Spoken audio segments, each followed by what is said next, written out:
Mom Dorothy, Terrence promised me we could move into your house.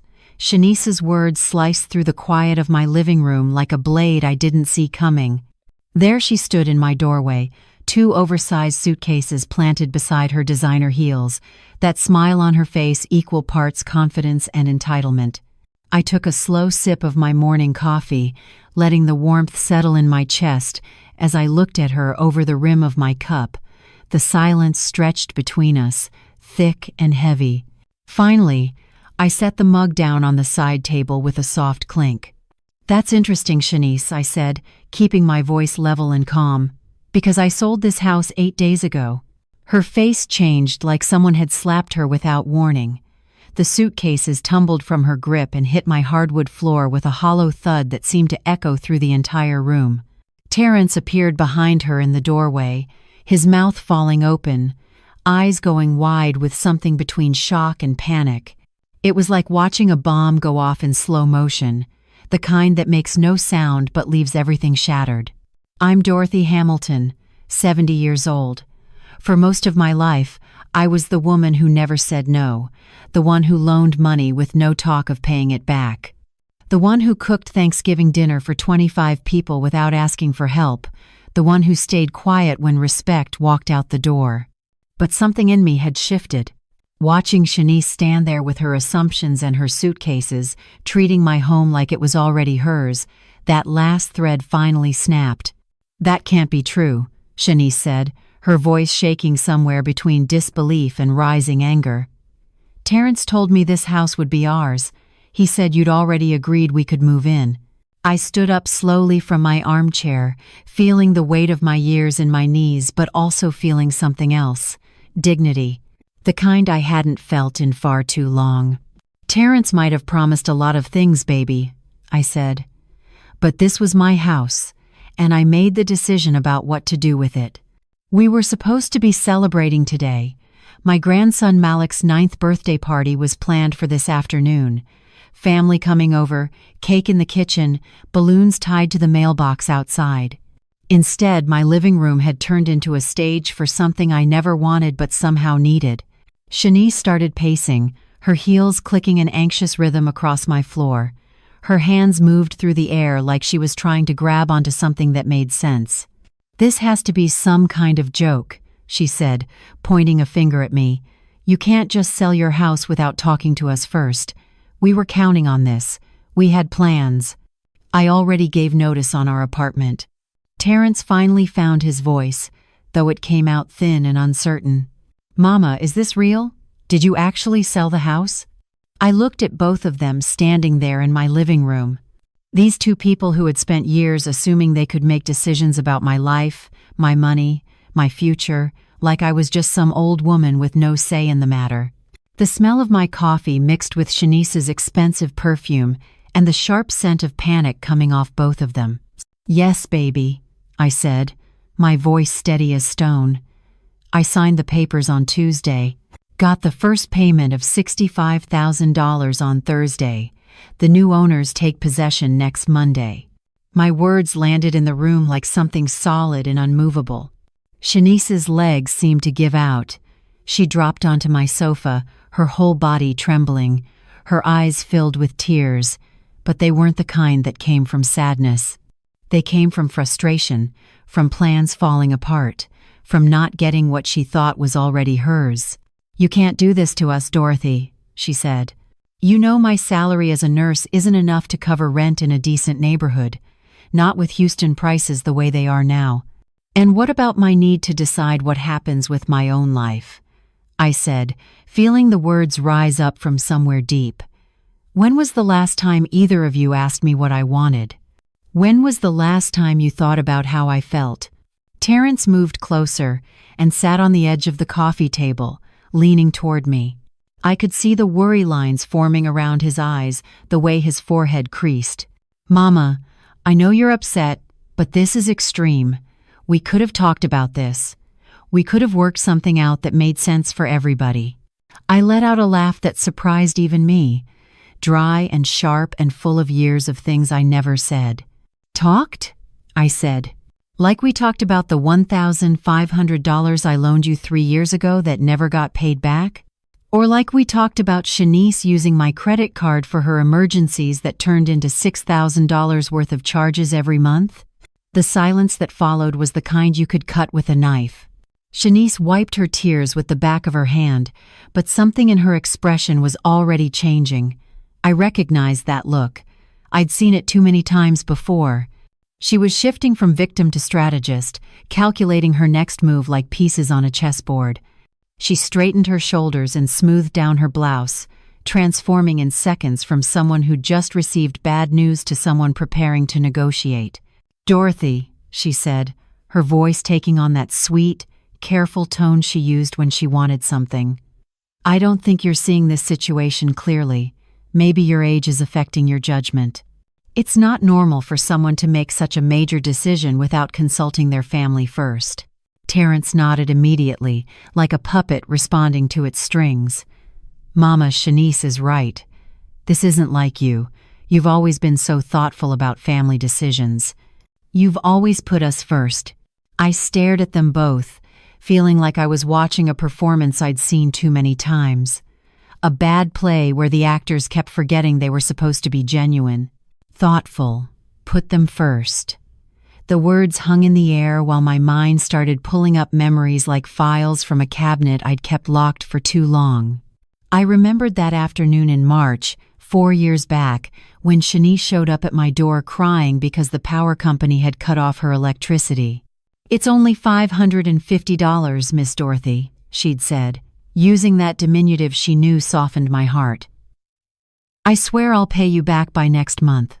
I never saw that $550 again, but I did see her the following week, strutting into Sunday service wearing a new burgundy dress that cost more than the electric bill I'd covered. I remembered all those Thanksgiving dinners where I'd wake up at 4 inches the morning to start the turkey, spend hours making collard greens and sweet potato pie, setting up my whole house while they rolled in at 3 inches the afternoon with empty hands and full expectations. "We know you love doing all this, Mama," Terrence would say every single time I hinted that maybe they could bring something or help clean up. "Nobody cooks like you do. You're the best at this." I remembered birthdays where I bought every present, planned every party, decorated every surface, then cleaned up every mess, while Shanice smiled and accepted compliments like she'd done all the work herself. "You know what isn't like me, Terrence," I said, standing up and walking to the bookshelf where I kept my important papers. "What isn't like me is letting myself be treated like an ATM machine with an apron for the last 15 years. I pulled out a thick manila folder, the one I'd been keeping track of everything in, and let it drop onto the coffee table with a sound that made both of them flinch. "Here's the $3,200 hospital bill I paid when Shanice broke her wrist on that ski trip to Colorado. Here's the $14,500 auto insurance I covered when you had that accident on I-45, Terrence. And here," I held up a paper that had yellowed slightly with time, "is the $10,000 promissory note you signed when I gave you money for the down payment on Shanice's Lexus." Shanice had gone pale, but her voice still carried that false sweetness. "But Miss Dorothy, we always thought that was just family helping family. You have more resources than we do. You've always been so generous with us. We thought you wanted to help." "Generous," I said, letting the words sit in my mouth like something bitter. "There's a difference between being generous and being used, Shanice. A very big difference." Terrence stood up fast, his face flushing red with what might have been shame or might have been anger, maybe both. "Mama, you're being unfair right now. We never asked you for anything you couldn't afford to give. And we've always appreciated everything you've done." "Appreciated," I said, that laugh coming out of me again, like when Shanice told her book club friends, right here in my kitchen, that I was a bitter old woman who didn't know how to have fun? Or when you told your cousin David that you wished I would understand that times have changed and children don't owe their parents anything anymore? The silence that came after that was different from before. This one had texture and weight and the sharp edges of truth that cuts when you touch it. Terrence opened his mouth, then closed it, opened it again. "Mama, I never meant it like that. You're taking things out of context." "Context," I said, sitting back down in my chair. "Let me give you some context, baby. In the last 10 years, I've given you two over $47,000 in loans, bill payments, and various emergencies. I've cooked probably 200 meals that you came to eat and never once brought so much as a bag of rolls. I've babysat Malik 3 nights a week for the past 5 years while you two went out, and I can count on one hand the times you asked me how I was doing or if I needed anything." Shanice's tears had dried up completely now. She was looking at me with something that might have been recognition or might have been respect. Hard to tell which. "We didn't realize," she started to say. "That's the problem right there," I interrupted, my voice firm but not raised. "You didn't realize because you never stopped to think about it. You never had to think about it because I never made you." Malik's birthday decorations were still sitting in boxes by the door. Blue and silver balloons, superhero plates and napkins, a cake I'd ordered from his favorite bakery waiting in my refrigerator. I'd planned everything, just like always, while his own parents showed up with suitcases expecting to move into my house. "So what happens now?" Terrence asked, his voice smaller than before. "Where are we supposed to go?" "You're both grown adults with jobs and education," I said. "You'll figure it out the same way millions of other people do. You'll make a budget. You'll find an apartment you can actually afford. You'll learn to live within your means, instead of living off mine." Shanice stood up, smoothing her clothes again like she was trying to smooth away this whole conversation. "And what about Malik's party?" "What about today?" "The party is still happening," I said, "because I love my grandson, and I'm not going to punish him for his parents' behavior. But after today, things are going to be very different between us." Terrence walked to the window and stood there looking out at the street, his back to both of us. His shoulders were tight with tension. "I can't believe this is happening," he said without turning around. "I can't believe my own mother would do something this cold." Cold. The word hit me, but not the way he probably intended. It bounced off something that had grown stronger in me over these past few weeks, something that had been building since the day I finally admitted to myself what was really happening in my life. "You want to talk about cold, Terrence?" I said, my voice calm. "Let me tell you about cold. Cold is watching your son's wife walk through your house like she owns it while treating you like hired help. Cold is hearing your own child tell people he wishes you'd just get with the times and stop expecting so much. Cold is realizing that the people you'd do anything for wouldn't cross the street for you unless there was something in it for them." He turned around then, and I could see something cracking in his expression. Not quite guilt, not quite understanding, but something moving beneath the surface. Shanice sat back down, her hands folded in her lap. She was quiet now, that calculating look gone, replaced with something I couldn't quite read. "How much did you sell it for?" she asked finally. $340,000, I said. "After the mortgage payoff and closing costs, I'll clear about $285,000. I watched her do the math in her head, watched her eyes widen slightly as she realized exactly how much money I was walking away with. Money they'd probably been counting on somehow, some way, eventually. "And you're just going to keep all of it?" Terrence said. "Not help us at all with anything?" The audacity of that question almost made me laugh again, but I held it in. "I'm going to use that money to live the rest of my life on my own terms," I said. "I've already put a deposit on a nice 2-bedroom apartment over in Midtown, near the museum district. Got a view of the park from the 5th floor. It's exactly what I need. Nothing more, nothing less." "Midtown?" Shanice said. "Those apartments are expensive, and I can afford it," I replied. "With my retirement and Social Security and the money from this sale properly invested, I'll be just fine." Terrence moved away from the window and sat down on the arm of the sofa. He looked tired suddenly, like the fight was draining out of him. "Mama, I don't understand. When did we become the enemy? When did family stop meaning anything to you?" That question deserved a real answer, not a quick response. I took my time, gathering my thoughts. Family never stopped meaning something to me, baby, I said. But I finally understood that family isn't supposed to be one person giving everything while everyone else takes. Family is supposed to be reciprocal. It's supposed to involve respect and consideration and actual care about each other's well-being. We do care about you, Terrence said. Do you? I asked. When's the last time you asked me how I was feeling? Not just how are you in passing, but really asked and waited for an answer. When's the last time you noticed I was tired or stressed or needed something? He didn't have an answer for that. Neither did Shanice.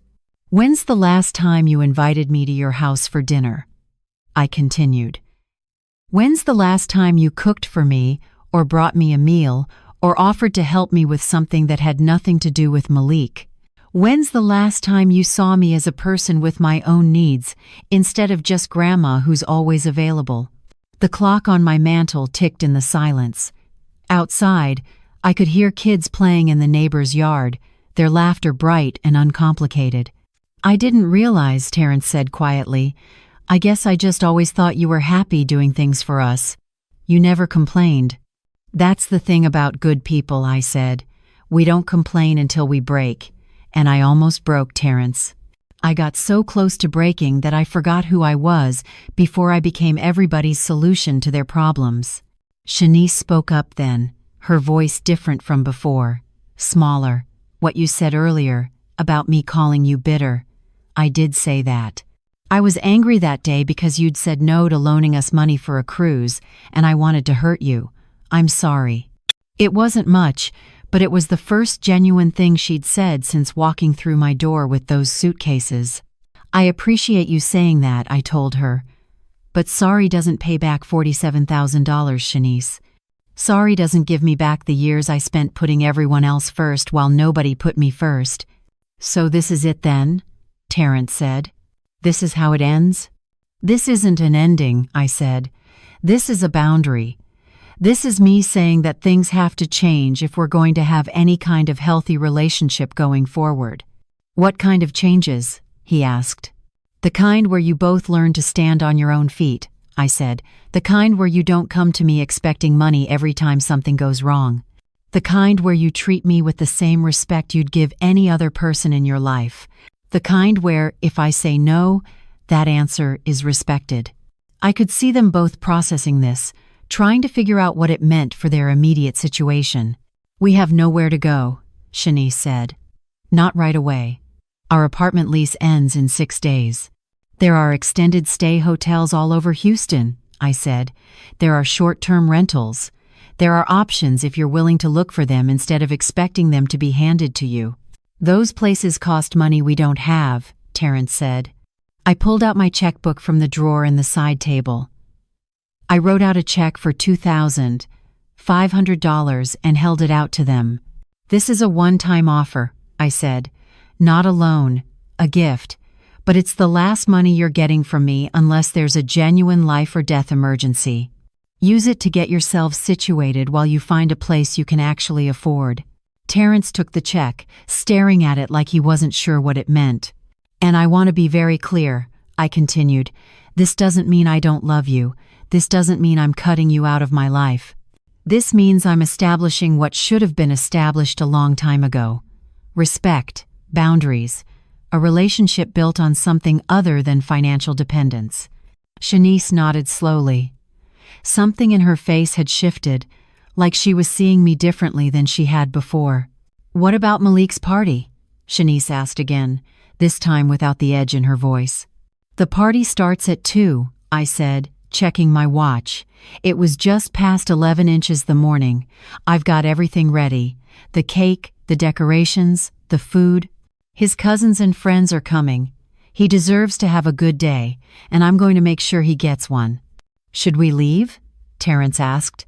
Do you even want us here? I thought about that for a moment. Part of me wanted them gone, wanted the space to breathe without their presence filling up my house with tension and uncomfortable truths. But another part of me, the part that was still a mother despite everything, knew that pushing them out right now wouldn't serve anyone. You can stay, I said, but we're going to act like adults at this party. Malik doesn't need to be in the middle of family drama on his birthday. Can you both do that? They nodded, both of them looking somewhat relieved to have clear instructions about something. I need to finish setting up, I said, standing. Terrence, you can help me move the furniture in the dining room to make space. Shanice, if you want to make yourself useful, the balloons need to be blown up and tied. It felt strange, giving them tasks like that after everything that had just happened. But maybe that was part of what needed to change too. Not just me stopping the endless giving, but them starting to actually participate. We worked in relative silence for the next hour. Terrence moved my dining table and chairs into the corner while I laid out the tablecloth decorated with superheroes. Shanice blew up balloons, her face showing the effort as she tied each one. Nobody complained. Nobody made excuses about being too busy or too tired. Around 12:30, Malik came running in through the back door, his shirt dirty from playing basketball at his friend's house down the street. His face lit up when he saw the decorations starting to take shape. "Grandma Dorothy, this looks so cool," he said, throwing his arms around my waist. "Is that the Spider-Man cake?" "You know it is, baby," I said, hugging him back and feeling that pure, uncomplicated love that existed between us. Whatever was broken between me and his parents, it had nothing to do with how I felt about this child. "Can I see it?" he asked. "After you wash up and change into clean clothes," I told him. "Your mama can help you pick out something nice." Shanice nodded and took Malik upstairs. I heard their voices fading as they went, heard him chattering excitedly about his party, oblivious to the earthquake that had shaken through this house just an hour before. Terrence and I were alone in the dining room. He stood there looking at the decorations, his hands in his pockets. "I really didn't know, Mama," he said quietly. "I didn't know you felt this way. I thought we had a good relationship." "We had a convenient relationship," I said, adjusting a streamer. "Convenient for you, anyway." He flinched at that but didn't argue. "I want to ask you something," I said, turning to face him. "And I want you to really think about your answer. When you think about me, what do you think about? Who am I to you?" He looked confused by the question. "You're my mother." Beyond that, I pressed, "What do you know about me? About who I am as a person, not just as your mama or Malik's grandma." He opened his mouth, then closed it. Opened it again. "I know you worked as a secretary for 30 years. I know you love gospel music. I know you make the best sweet potato pie in Houston. What else?" I asked.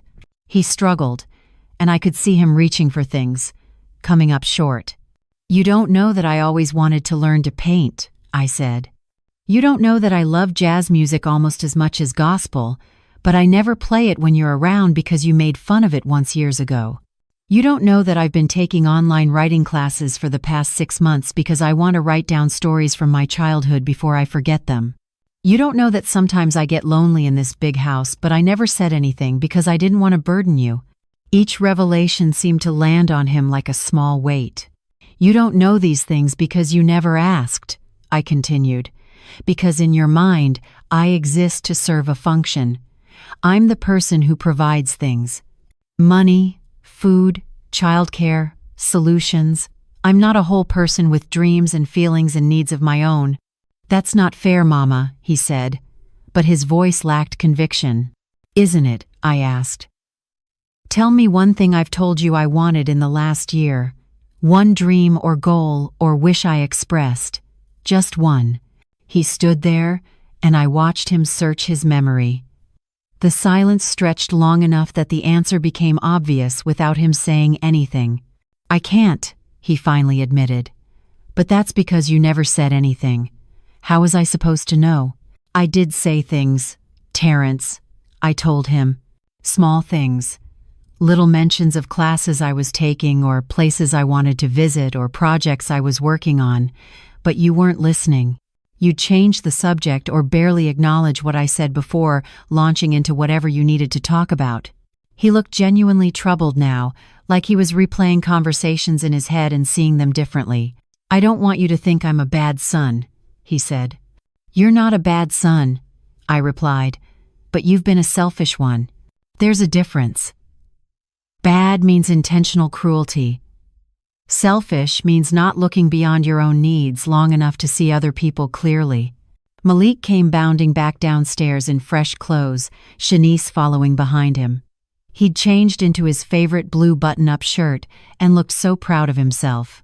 "I'm ready for my party, Grandma," he announced.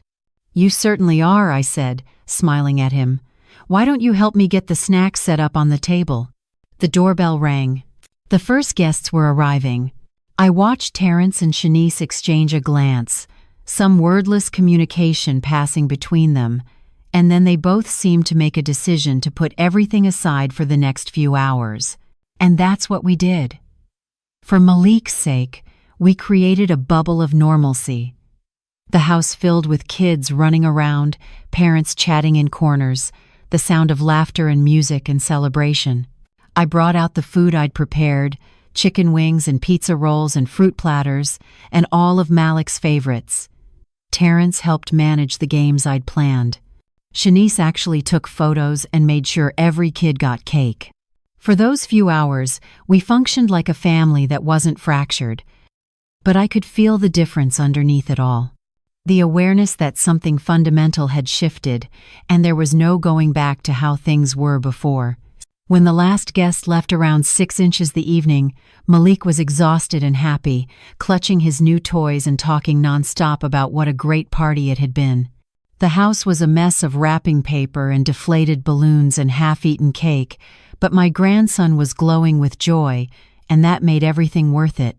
"Best birthday ever, Grandma Dorothy," he said, hugging me tight before Shanice took him out to their car. "Thank you so much." "You're so welcome, baby," I told him, kissing the top of his head.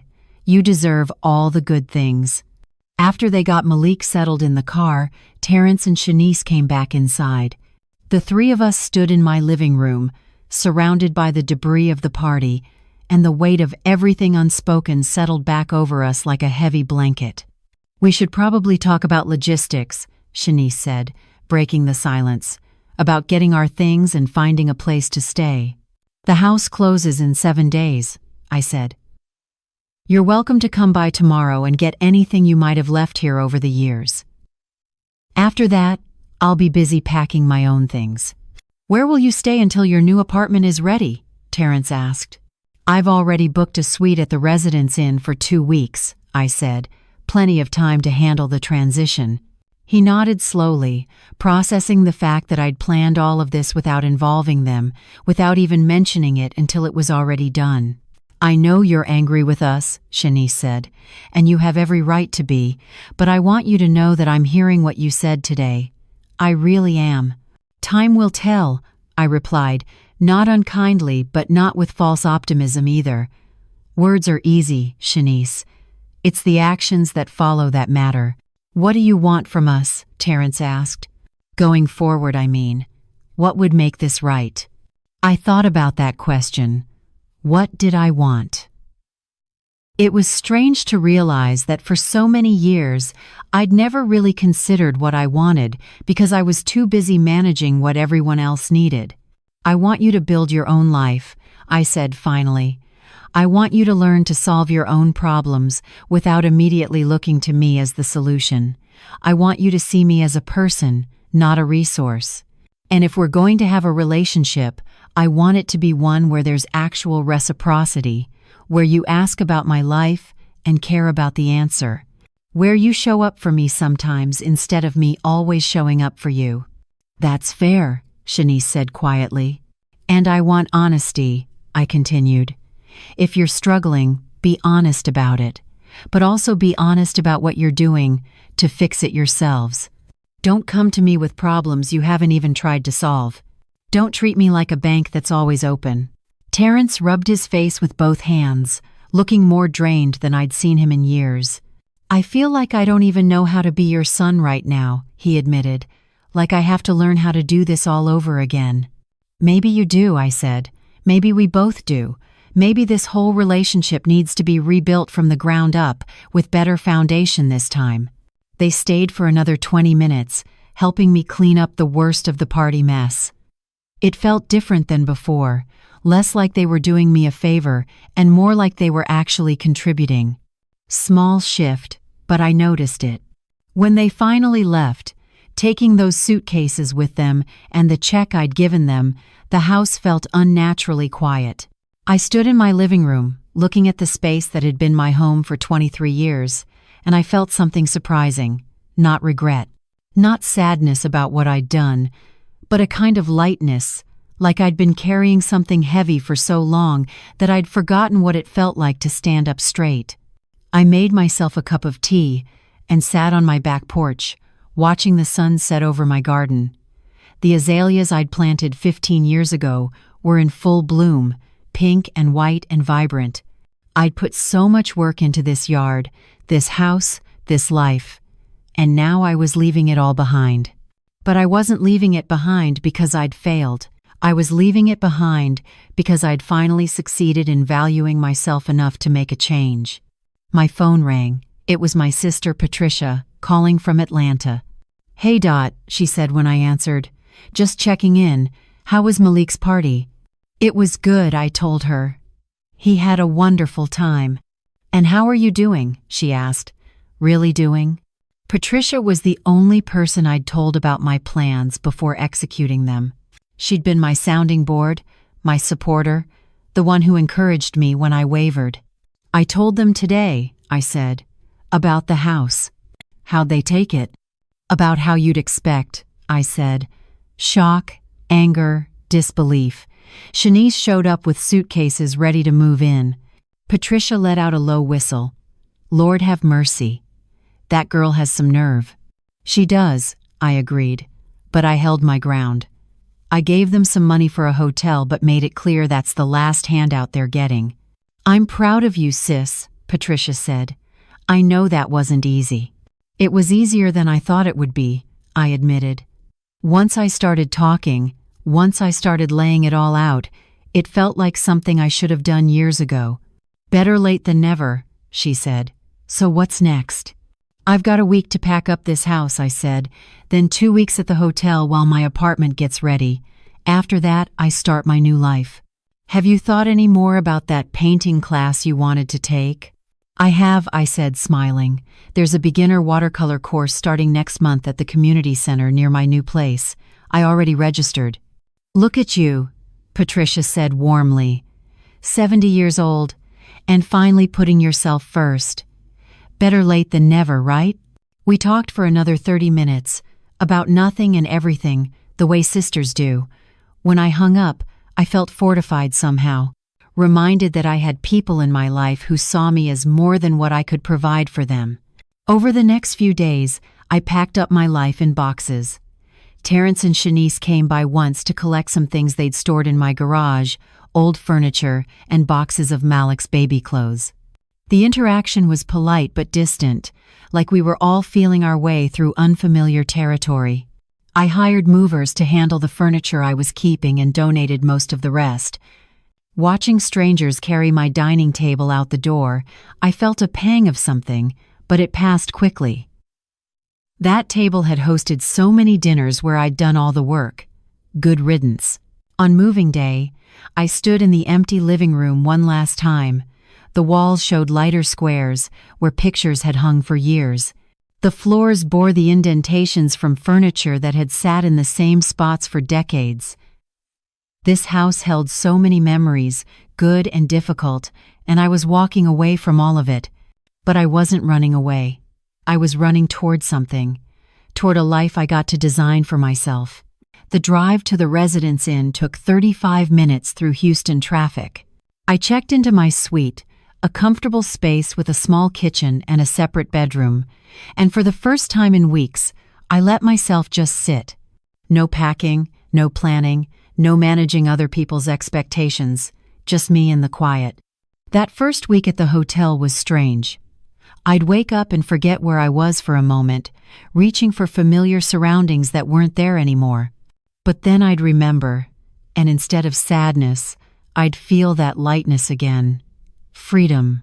I spent my days exploring the neighborhood around my new apartment building.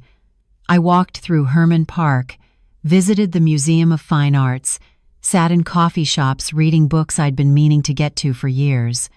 I started a journal, writing down thoughts and memories, practicing for those writing classes I'd been taking online. Terrence called on the fourth day. "Mama," he said when I answered, "I wanted to let you know we found a place. It's a 2-bedroom apartment in the Heights. Not as nice as we wanted, but it's what we can afford right now." "That's good," I said. "I'm glad you found something." "It's been hard," he admitted. "Looking at our budget, really seeing what we can and can't afford without your help. I didn't realize how much we were depending on you until we couldn't anymore." "That's the lesson," I said gently. "Sometimes we don't know what we're capable of until we have to figure it out ourselves." There was a pause on the line. "Can I ask you something?" he said. "Go ahead. Do you hate us? Shanice and me?" The question caught me off guard, though maybe it shouldn't have. "No, baby," I said. "I don't hate you. I never hated you. I just finally learned to love myself enough to stop letting you take advantage of me." "I don't know how to fix this," he said, and I could hear genuine distress in his voice. "I don't know how to be what you need me to be." "Start by being honest," I told him. "With yourself first, and then with me. Be honest about what you want from our relationship and what you're willing to give. Be honest about your mistakes and your intentions. That's where change starts." "Okay," he said quietly. "I can try to do that." After we hung up, I sat with the conversation for a while. Part of me wanted to rush in and fix his discomfort, to smooth things over and make it all easier for him. That was the old Dorothy, the one who couldn't stand to see her child struggling even when that struggle was necessary for growth. But I was learning to sit with discomfort, both my own and other people's. I was learning that sometimes the most loving thing you can do is let someone figure things out on their own. The days passed. I moved into my new apartment on schedule, a beautiful space on the 5th floor with hardwood floors and large windows that let in incredible light. I could see the park from my living room, watch joggers and families and dogs playing. The building had a community room where residents gathered for various activities, and I found myself actually looking forward to meeting new people. My first night in the apartment, I ordered takeout from a Thai restaurant down the street and ate dinner sitting on my small balcony, watching the sun set over downtown Houston. No one to cook for but myself. No one to clean up after. No expectations except my own. It felt like being young again, like having possibilities instead of obligations. I registered for that watercolor class and bought myself a whole set of art supplies, something I'd been wanting to do for years but never justified the expense. I set up a small studio space in my second bedroom, organized my paints and brushes and paper with care. The first time I sat down to paint, I didn't know what to do. My hand hovered over the blank paper, uncertain. I'd spent so long doing things for other people that doing something purely for my own enjoyment felt foreign. But I dipped my brush in water, touched it to the paint, and made a mark, then another. And slowly, something started to take shape. Nothing beautiful, not yet, but mine, completely mine. I met my neighbor Naomi on my third day in the building. She was around my age, a retired teacher with silver locks and laugh lines around her eyes. We ran into each other in the elevator, and she invited me to join her for coffee that afternoon. "You just moved in?" she asked as we sat in a cafe near the building. "Just this week," I said, "downsized from my house. Best decision I ever made," she said. "I sold my house 2 years ago and never looked back." My kids were mortified, thought I was losing my mind. But I've never been happier.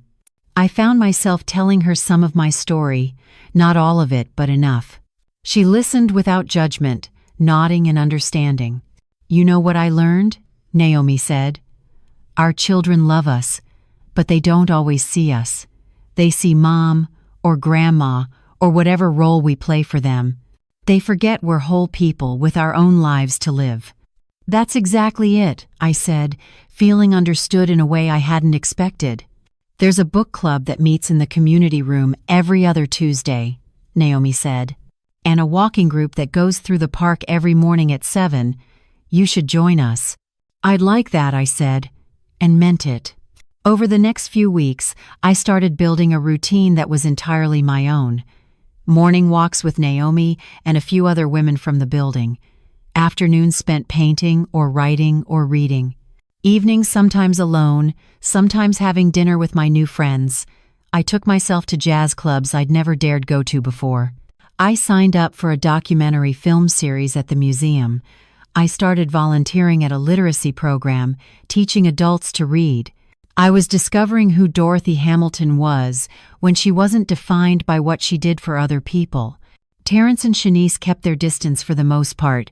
He'd call once a week, brief conversations that felt awkward and careful. She sent a few text messages, mostly about Malik, keeping me updated on his schoolwork and activities. I responded to everything but didn't push for more. I was learning to let people come to me when they were ready rather than chasing after them. Then, about 6 weeks after I'd moved, my phone rang on a Tuesday evening. It was Shanice. "Miss Dorothy," she said, and her voice sounded different, more genuine. "I was wondering if Terrence and I could come visit you. Just us, without Malik. We'd like to talk." "When were you thinking?" I asked. "This Saturday, if you're free. We could bring lunch, if that's okay." Bringing lunch. Not expecting me to cook. Small thing, but I noticed. "Saturday works," I said. "Come around noon." Saturday arrived with clear skies and that particular quality of light that Houston gets in late spring. I spent the morning painting, working on a landscape of the park view from my window, trying to capture the way the trees looked when sunlight filtered through their leaves. At noon exactly, my doorbell rang.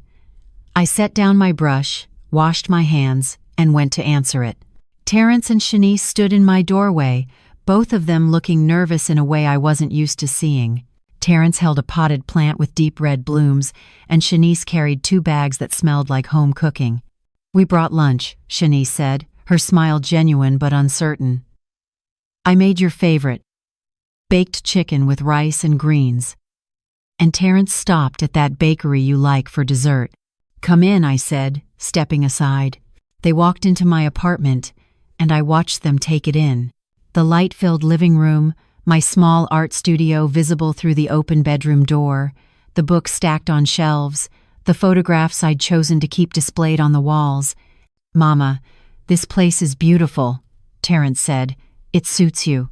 "Naomi told me you like flowers with red blooms," he added, holding out the plant. "I thought this could go on your balcony." I was touched that he'd asked Naomi, that he'd made an effort to find out what I actually liked instead of just guessing or assuming. "Thank you," I said, taking the plant. "That was thoughtful." We moved into the kitchen, and Shanice started unpacking the food while I got out plates and glasses. The movements felt strange, having them in my space but not rushing to serve them, not managing everything myself. "You look different, Miss Dorothy," Shanice said as she spooned rice onto plates. "Younger somehow, more relaxed." "I feel different," I admitted. "I feel like myself for the first time in a very long time." We sat down at my small dining table, the 3 of us, and for a moment, nobody spoke. Then Shanice put down her fork and looked at me directly. "I need to tell you something," she said. "I've been going to therapy. Started about 3 weeks ago." That surprised me. "Really?" "Yes," she nodded. "After everything that happened, after what you said about how we treated you, I realized I needed help understanding why I'd become the kind of person who could use someone like that. Especially someone who'd only ever been good to me." Terrence set down his water glass. "I've been doing a lot of thinking too. About how I was raised, about the example I saw growing up. You were always there, Mama. Always available for everything. And I think I just assumed that was normal, that it was what mothers did forever." "And what have you learned?" I asked, genuinely curious. "That we both had fears," Shanice said. "I was afraid of not being enough, of not being able to provide for my family the way I thought I should. So I leaned on the security you represented. And it became easier to keep leaning than to learn to stand on my own. And I was afraid of disappointing people, Terrence added. So it was easier to let you handle the difficult things, to let you be the solution, than to face my own inadequacies. But those fears don't excuse how we treated you, Shanice said quickly. They just help us understand so we can actually change, not just say we're going to change. I listened to them, hearing something in their words that sounded different from before. Not performance or manipulation, but actual reflection. I appreciate you both doing that work, I said. Because a real relationship requires growth from everyone, not just surface changes.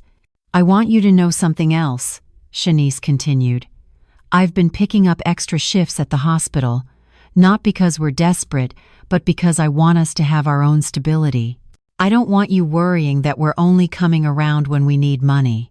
And I've been working on a side project, Terrence said, consulting work in my field. It's bringing in some extra income, but more than that, it's giving me confidence that I can actually build something for myself. That's good, I said. That's really good. We ate in more comfortable silence for a while. The food was excellent, and I told Shanice so. I've been taking cooking classes, she admitted. I realized I'd been using your cooking as a crutch, always expecting you to feed us, instead of learning to do it properly myself. After lunch, Terrence got up and walked to where I'd set up my art studio. He stood there looking at my paintings, really looking at them. Mama, these are incredible, he said. I had no idea you had this kind of talent. I joined him, feeling a flush of pride at his words. I've been taking classes and practicing. This one is my favorite, I said, pointing to a painting of an old oak tree with deep roots but new branches reaching toward the sky. I painted it thinking about us, about family. How we can keep our roots but grow in new, healthier directions. Shanice came over too, studying the painting quietly. It's beautiful, she said, and I understand what it means. We moved to the living room, and I showed them more of what I'd been doing. The writing I'd started, pages of family stories and reflections, the book club I'd joined, the volunteer work at the literacy center. You've built a whole life here, Terrence said, something like wonder in his voice, in just 6 weeks. I've started to build a life that's mine, I corrected gently. One that isn't defined by what I do for other people. Shanice sat on the edge of my sofa, her hands folded in her lap. Can I ask you something, Miss Dorothy? Of course. Do you think you can ever forgive us? Really forgive us, not just say you do? I thought about that question carefully. Forgiveness wasn't something that happened all at once, wasn't a switch you flipped and everything went back to normal.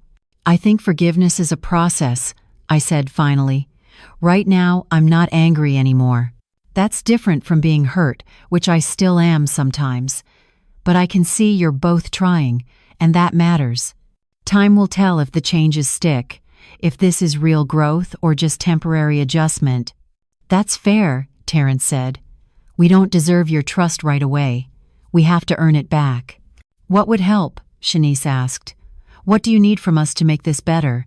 I appreciated that she was asking instead of assuming. Keep doing what you're doing. Build your own stability. Come see me because you want to, not because you need something. Ask about my life and actually listen to the answers. Show up for me the way I always showed up for you. We can do that, Terrence said. And be patient with me, I added. Because I'm still learning how to have boundaries, how to say no without feeling guilty. Sometimes I might pull back when you don't expect it. That's not punishment. That's me protecting the peace I've found. Shanice nodded, her eyes glistening slightly. I understand. They stayed for another hour, and the conversation shifted to lighter things. Malik's progress in school, a funny story about their new apartment's quirky neighbor, updates about family members I hadn't spoken to in a while. It felt more natural than our interactions had been in years, like we were actually talking to each other instead of performing roles. When they got ready to leave, Terrence hugged me, and it felt different than his usual quick embraces. This one lasted longer, felt more intentional. "Thank you for giving us another chance, Mama," he said quietly. "Thank you for doing the work to deserve it," I replied. After they left, I stood on my balcony watching the activity in the park below. Children playing, couples walking, joggers passing by, life continuing in all its messy, beautiful complexity. My phone buzzed with a text from Naomi asking if I wanted to join her for the jazz concert in the park that evening. I texted back yes, feeling grateful for this new friendship that had nothing to do with obligation or history, just two women who enjoyed each other's company. The weeks that followed settled into a rhythm. Terrence and Shanice visited every 2 weeks or so, always with advance notice, always contributing something, whether it was food or help with a project or just genuine conversation. They asked about my painting, my writing, my volunteer work. They remembered details from previous conversations and followed up on them. Small things, but they added up. Malik came with them sometimes, and those visits were pure joy.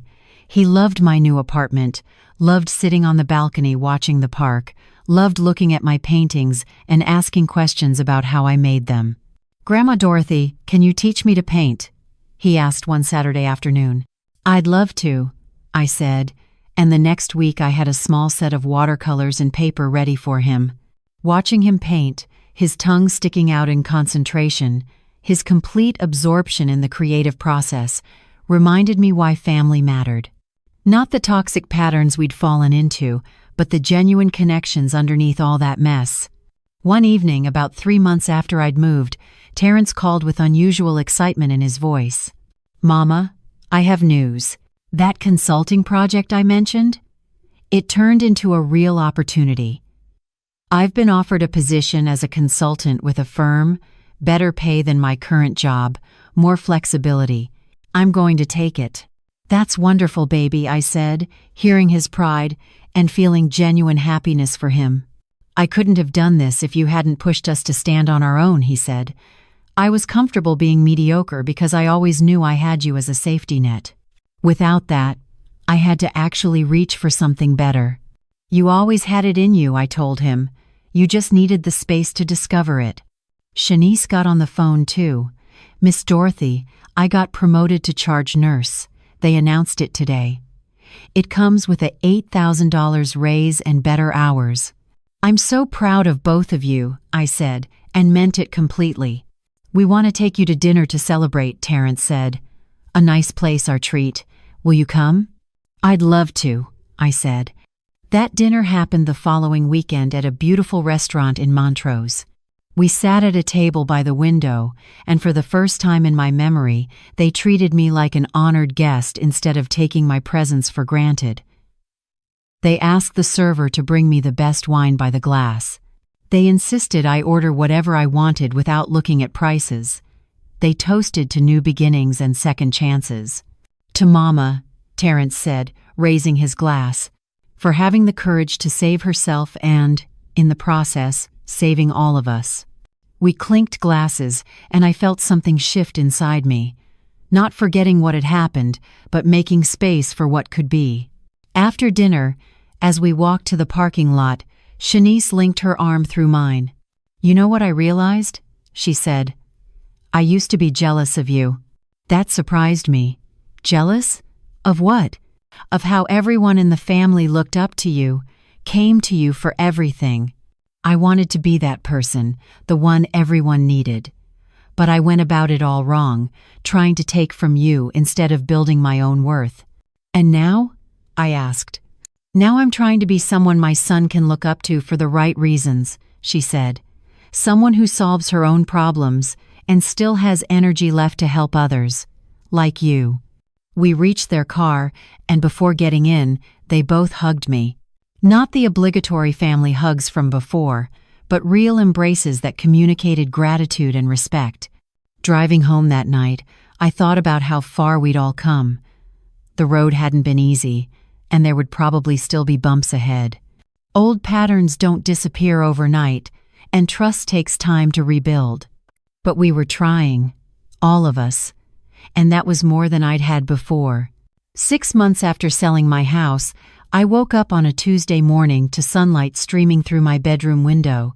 I lay there for a moment, listening to the sounds of the city waking up, feeling the warmth of the light on my face, and I realized something. I was genuinely happy. Not the surface kind of happy where you tell people you're fine and hope they don't look too close. The deep kind that comes from living a life that actually belongs to you. I got up, made my coffee, and sat on my balcony with my journal. This had become my morning ritual, writing down thoughts and observations before the day really started. I was working on a longer piece now, a memoir of sorts, about finding yourself after spending decades lost in other people's expectations. My writing group at the community center thought it was good enough to submit to some publications. I'd sent out 3 essays so far and gotten 2 rejections and 1 acceptance. That 1 acceptance, a small literary magazine that would pay me $150 for my words, felt like winning the lottery. Naomi knocked on my door around 9, ready for our morning walk through the park. We'd become close friends over these months, the kind of friendship that felt easy and reciprocal. We took turns treating each other to coffee. We showed up when the other needed help. We celebrated each other's wins without competition or jealousy. "You look radiant today," she said as we started our walk. "I feel good," I told her. "Really good." As we walked, I told her about the essay acceptance, about Terrence's new job working out well, about how Shanice had invited me to a hospital fundraiser where she was being recognized for her work. "You've built something beautiful here," Naomi said. "Not just this new life, but the way you've rebuilt your family relationships on better terms." It wasn't easy, I admitted.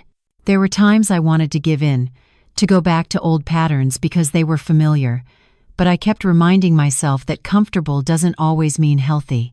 We completed our walk and stopped at our favorite cafe for coffee. As we sat there, my phone rang. It was Terrence. "Hey Mama," he said, "I have a question for you, and I want you to feel completely free to say no." That opening alone showed growth. The old Terrence would have just told me what was happening and expected me to go along. "What is it?" I asked. "Shanice and I have been talking, and we'd really like to do Thanksgiving at our place this year. Nothing big, just the 4 of us and maybe Aunt Patricia if she's in town. We want to cook for you for once, host you properly, but only if you want to. No pressure." I felt my throat tighten with unexpected emotion. "I'd like that very much." "Yeah?" He sounded genuinely pleased. "Okay, good. We'll plan it out and keep you posted on details." After I hung up, Naomi smiled at me across the table. "That sounded like good news." "It was," I said. "My son invited me to Thanksgiving dinner at his house. He's going to cook for me." "The small victories," she said, raising her coffee cup in a toast. The months continued to unfold. I finished my watercolor class and immediately signed up for an intermediate level. My paintings had improved considerably, and I'd even sold 2 of them at a community art show for $200 each. The money wasn't the point, but the validation that something I created had value to someone else felt profound. I continued volunteering at the literacy center twice a week, working with adults who were learning to read. One of my students, a 2-year-old woman named Carmen, had just read her first complete book. Watching her face light up with pride and accomplishment reminded me that transformation was possible at any age. Terrence and Shanice continued their pattern of regular visits, and each time they came, I noticed small improvements in how they showed up. They called before coming over. They brought contributions instead of empty hands. They asked about my life with genuine interest. They respected my time and my space. Malik had started taking art classes himself, inspired by our painting sessions together. He'd show me his work with pride, and I'd display his drawings on my refrigerator the way grandmothers do. When Thanksgiving arrived, I drove to their apartment in the Heights with a lightness in my chest. I brought only wine and flowers, resisting the old urge to cook 3 dishes just in case they didn't have enough food. Their apartment was modest but clean and welcoming. Shanice had decorated with care, and something was already cooking that smelled wonderful. Terrence met me at the door wearing an apron that said Grill Master, looking both proud and slightly nervous. "Welcome, Mama," he said, hugging me.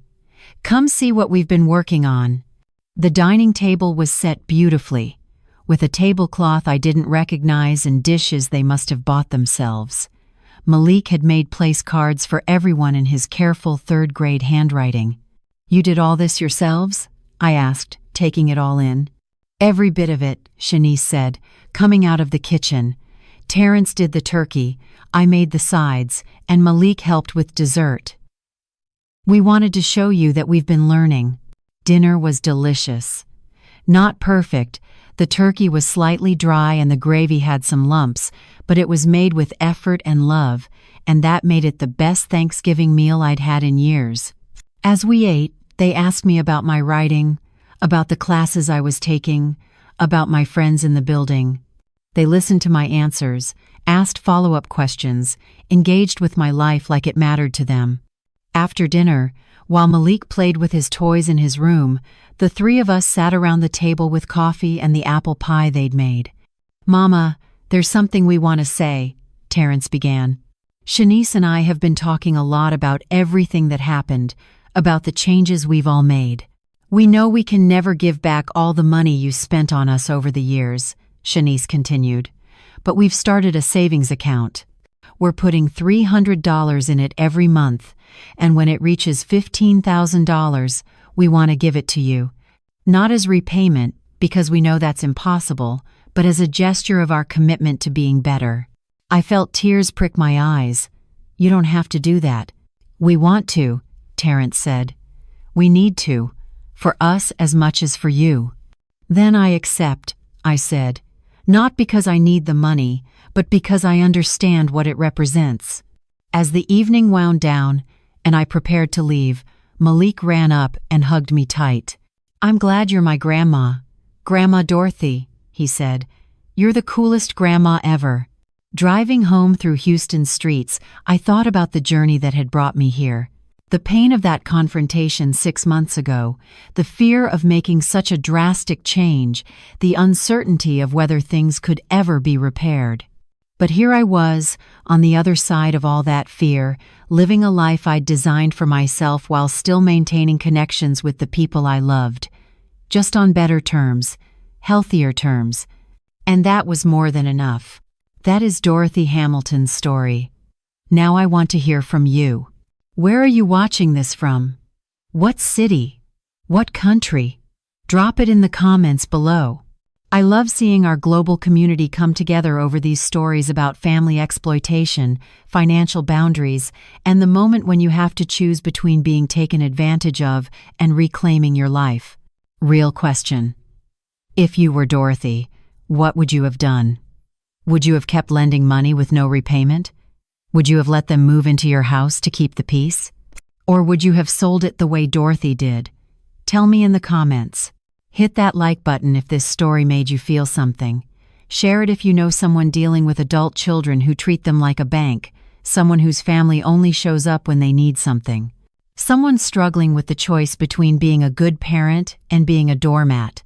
And subscribe for more raw, real stories about family financial abuse, adult children who exploit their parents, the cost of always saying yes, and what happens when you finally say no. Thanks for watching. Sometimes the people you sacrifice everything for are the ones who'll drain you dry. Sometimes being a good parent means teaching your children they can't use you. Sometimes love means boundaries that feel harsh. And sometimes the only way to find yourself is to stop being everyone else's solution. See you in the next video.